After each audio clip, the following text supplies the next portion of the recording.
to'g'ri 5 minutlik darsligini tashlab beryapmanda. Qancha gruppalarda zanjabilni yo'qqa chiqarib, zanjabilni unaqa ekan, zanjabil ichsam unaqa ekan, shu gap to'g'rimi ustoz? Oxiri menga kelgandan keyin hamma gruppalarga tarqatganimdan keyin zanjabilni anaqasini eshita solib, hatto noto'g'ri xabar berib turganlar bor ekan, ular shatta gruppasidan o'chirib ham tashlabdi. Chunki meniki ilmga asosli. Nimaga? Kitobdan olyapman bu narsani. Kitobdagi Abu Ali ibn Sinodan tortib, Tibbun Nabaviydan tortib, yana juda ko'p bizlar uchun xizmat qilgan nimalar bor, olimi ulamolarimiz bor. Har birining kitobida Suqrot deydimi, Buqrot, har birlari Alloh rozi bo'lsin, har birining kitoblaridan olib men berganimdan keyin ular shatda, chunki ular nimadan oldi? Internetdan oldi bu yolg'on xabarni. Qani to'g'ri xabar internetda? Qani o'sha sizlar ergashayotgan, voy unaqa ekan, voy mana bunaqa ekan, mana buni ichsak bunaqa bo'lib qolar ekan. Mana o'sha 45 minut yo bo'lmasa 35 sekundlikni ko'radi deymanda, ana videochi, syomkachilarimiz Gulbahor opa iltimos kesib tashladik, qisqaroq gapirmasangiz ko'rmaydi odamlar desa, bo'pti o'zlaring bilasizlar deyman, qo'ydi ketdi. Eng zo'r xususiyatlari qolib ketdi mana yoqda. O'shaning uchun kitob, ilm, iqroga bo'ysunmas ekanmiz, bizlarni mana shu kasalligimizning asl negasi birinchi ilm olmasligimizdan, birinchi ilmga takabburlikka ketganimizdan, kitob o'qimaganimizdan, kitoblarni yo'qqa chiqarib, ana o'sha yahudiylarga hamma oltindan qimmat merosimizni hammasini topshirib o'tiribmiz. Biza ular aldab qo'ygan shou biznes mana shunaqaga aldanib, o'zimizni behuda vaqtimizni sarflab, ilm maskanidan, ilm o'chog'idan kallalarimizni qoldirib, biza voy unaqa ekanmi, voy bunaqa. Lekin aslida buni kitoblar tutsaydik, tanamizga o'zimiz tashxis qo'yib olalardik. Hech qaysi doktor ham kerak emas edi bizga. Hech qaysi ustozlar ham kerak emas edi. Hech qaysi shifo maskanlari ham, laboratoriya, analiz, atvetlar hech qaysi kerak emas insonga. Agar kitobni o'qib, tabobatni bilgan insonga-da. Ana o'shaning uchun ham biza qay darajada nimaga ketdik? Endi mana bir sizlarga Shayxur raisi ozgina nimalardan nima qilaman. Ovqatlanish uchun oshqozon va ichaklarning yuqori qismi oldin iste'mol qilingan ovqatlardan xalos etilishini, haqiqiy ishtaha paydo bo'lishini kutish lozim. Birinchi sog'lomlikning negizi to'g'ri ovqatlanish bo'lsa, ikkinchisi sport, gimnastika, yo'masa o'sha mashqlar har qanaqangi nafas mashqidan tortib, o'sha umurtqalarimizni o'tgan safarlar ham aytdim, internet to'lib ketgan har bir a'zolarimizni mashqlariga ana internetdan foydalansak, hech bo'lmasa shu foydali narsalardan foydalanaylik. Internet to'lib ketgan to'g'ri ovqatlanishga nutritsiologlar haqiqatan zo'r ishlayapti. Endi ularda ham ba'zi chalg'itishlar bor ekan, bildim, ba'zi bir ikkita nutritsiologlardan noto'g'ri maslahat berganidan ham, lekin baribir nima bo'lganda ham to'g'ri ovqatlanishda asosiy eng tabobatni mahkam ushlagan nutritsiologlarga ergashib, uni ham internetdan foydalansanglar bo'ladi. Yana bizlarni sog'lig'imizni asosiy negishisi to'g'ri uyqumuzni ta'minlashda. Uyqu sog'lom bo'ldimi, tana ozuqa oladi. O'sha kechasiga kechki paytdagi to'g'ri sunnatga muvofiq uxlash vaqtimiz bor. Uyg'onish vaqtimiz bor. Aslida tanamizga 4 soatgina uyqu yetib ortarli bizda. Lekin biz nega holsiz, nega lanch, nega boshimizni ko'tara olmaymiz, uxlashdan bosh ko'tarmaymiz. Nega? Ovqatlanishimiz chunki noto'g'ri bo'ldi. Biza ovqatdan boshlab, hazmimizdan boshlab, hazm buzilishidan boshlab shu bilan tanamiz shunaqangi endi na gimnastikaga ochiladi, na bitta mashq qilamiz, na sport bilan shug'ullana olamiz, na kitob o'qiy olamiz, na ilm ola olamiz, na uyqumizni normada qila olamiz. Nega deganda bizda birinchi bismillahimiz yo'q. Bismillah bilan taomlanishimiz, sunnatga muvofiq taomlanishimiz yo'q. Ana o'shalardan mana anglatish uchun Ibn Sinoni, Shayxur raisda anaqalarni aytdim. Inson tanasiga eng zararli narsa bu pishmagan ovqatning iste'mol qilinishidir. Organizm uchun eng zararlisi yaxshi qaynatilmagan taom iste'mol qilishdir. Eng yomoni oshqozonda hazm bo'lmaydigan, organizmga yoqmaydigan taom iste'mol qilishdir. Dag'al oshqozonda yaxshi hazm bo'lmaydigan taom iste'mol qilish bo'g'imlarda va buyrakda og'riq paydo bo'lishiga, nafas olishning buzilishiga, diqqi nafaslikka, neqrisga, jigar va taloqning qattiqlashishiga hamda balg'am va qora o't bilan bog'liq turli kasalliklarga olib keladi. Taom hazm qilish ingichka ichakda buzilgan bo'lsa, kuchli isitma chiqishiga yoki yomon sifatli o'smalarning paydo bo'lishiga olib keladi. Qishda kam ozuqali ovqatlarni qabul qilish o'rniga to'yimli quyuq taomlarni, yozda esa uning aksi bo'lgan taomlarni iste'mol qilish lozim. Bundan tashqari oshqozonni boshqa taomlarga joy qolmaydigan darajada to'ldirish o'ta zararli. Har doim taom qabul qilgandan so'ng ishtaha saqlanib qolgan holda taom yeyishdan tiyilish lozim. Qoldiq ishtaha esa ma'lum vaqtdan so'ng o'tib ketadi. Ovqatlanganda odatiy tarbiyaga rioya qilish suv bilan havodek zarur. Salqin joyda uxlash, xohlaganda oldin o'ng tomon bilan uxlasak, birinchi nima bo'ladi?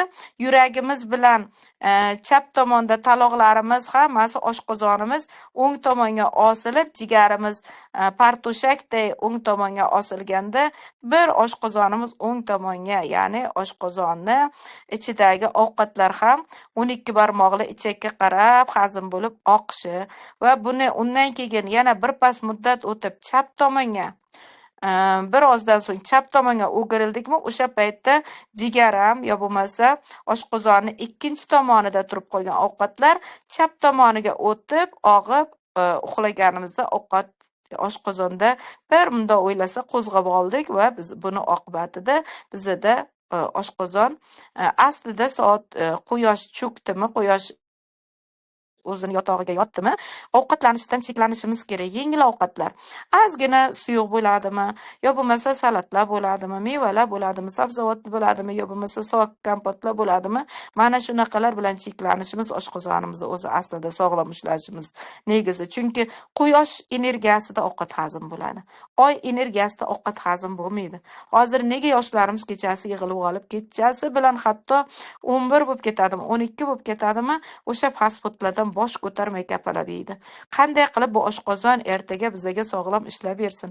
Oshqozondagi tiqilma boradi, yo'g'on ingichka ichak hazm qila olmaydi, yo'g'on ichakka boradi. Qabziyat, shunaqangi qabziyatki endi yurmaydi taom. Ana undan keyin qon quyuqlashgan, hammamizda davleniya yo bo'lmasa boshimiz og'rigan, lohas, hali ish yoqmaydi. Na onamizni gapi kiradi kallamizga, na dadamizni nasihati kiradi. Hammamiz qiynalgan, azoblangan. Voy nima qilay, boshim og'rib ketyapti, holsizman, qo'lim uyushib ketyapti, oyog'im uyushib ketyapti. Voy o'zimizni qachon isloh qilamiz? Shuncha nasihatlarga qachon amal qilamiz? Arastuning Iskandar Zulqarnaynga 10 ta nasihatini ma'nosini aytib beraman hozirlarga. Yodingda tut deyapti. Yegan ovqating midada hazm bo'lmasdan turib, ustidan hech narsa ovqat yema. Agar yesang, sihating juda katta ziyon ko'radi. O'z joningga behisob balolar, dardlar orttirib olasan. Ovqatning hamisha yengil va xushbo'y bo'lsa ovqating, mizojing hech qachon kamquvvat bo'lmay sog'lom yurasan. Yana ulug'lar aytmishlarki, me'yorida taom yesang seni ovqat ko'tarib yuradi. Agar ko'p ovqat yeguvchi bo'lsang, sen ovqatni ko'tarib yurasan. Tiqilma qilib ovqatni ko'tarib, xomsemizlarcha tana vaznimiz ortib, ana na oyog'imiz bosqisi keladi, na ongimiz ochiladi, na ishqigimiz keladi. Yotamiz yapayib, anta qanday yotgan tarada ovqat yana hazm bo'lsin. Ya'ni ko'p ovqat yeyish badnafslik hisoblanib, pirovardida insonni halok qiladi. Yana ikkinchi nasihat, unutma, qattiq, g'aliz ovqatlardan nafsingni tiy. Agar bunday taomni yesang, me'dangga zarar yetadi, tishingga ham alam yetadi. Me'dang, oshqozoning ko'tarmagan ovqatni aslo yema. Hazm qilish og'ir taomlar tanangda tashvish ko'paytiradi. Dard tortguvchi o'zga kishi emas, o'zingsan. Shunday ekan joningga jabr qilma. Nafsni tiy. Qanday taom mizojingga to'g'ri kelishini bilish uchun salomatligingning negizini mana qaysi mizojdasiz, qaysi taom o'zi insonni tanasi doimo signal berib turadi. Men uni yeyman, men buni yeyman. Xuddi shunaqa o'tgan kuni Instagramimga kim nima yeyishni xohlayapti, tanasi o'shanga qarab tashxis qo'yaman desam, voy, endi 500-600 javob berib ham tagiga yetib bo'lmadik. Minglab odam reaksiya qoldirgan ekan. Xullas, aytayotganim hamma bu qiziq uchun qo'yilyapti. Hamma mizojini bilgisi keladi, mizojiga mos ovqatni tanlashni bilgisi keladi. Ozgina o'qisak, anglasak, o'rgansak bo'ldik. Bo'ldi inshaalloh. Xullas, 3-chi nasihat, biror joyingda og'riq qo'zg'alsa, o'zingni darhol har xil dorilarni qabul qilib ichishga o'rgatma. Sabr, qanoatli, bardoshli bo'l. Balki bu dard shunchaki o'tkinchidir. Nega deganda, bir kun to'yib ovqat yedik, bir kun ro'za tutsak maza qilamiz. Eng to'g'ri nima ro'za kimniki deganlar payg'ambarimiz sollallohu alayhi vasallam? Davud alayhissalomning ro'zalari deganlar. Ular bir kun yesalar, bir kun ro'za tutganlar. Tanalari shu darajada nimadan bir kunga yegan ovqat oshqozon ikkinchi kuni obработка qiladi tanani uchun. Shunaqangi tozalab beradi.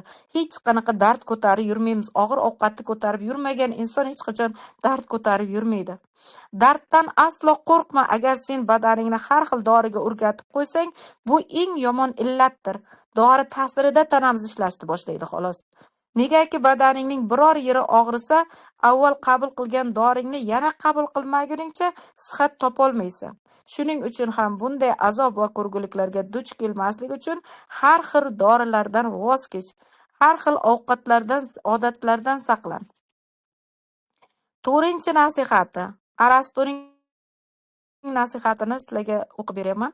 Inson a'zosini a'zo qilib turgan narsa tomirlaringda oqayotgan qoningdir. Sen uni juda ehtiyot qil, chunki badandagi salomatligingning qo'riqchisi qondir. Hech qanday zaruriyatsiz, ehtiyotsiz holatda tanangdan qon chiqmasin. Qonni bir eng do'st kabi avayla. Agar badaningda qon bo'lmasa yoki qon kam bo'lsa, butun taning bargday sarg'ayib so'ladi. Nochor, dardchil bo'lib qolasan. 5-chi nasihati.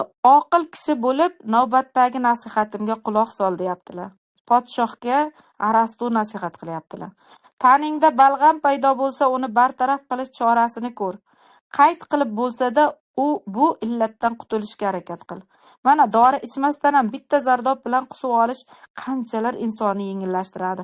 Shunaqa boshlarimiz qusish ta'sirida oshqozon, ichak, peristaltikasi shunaqa dahshat bo'ladiki, o'sha peristaltikaning o'zidan rohatlanib ketadi. Ochilmagan o'tqoq zagibmi, ular ochilib ketib qoladi.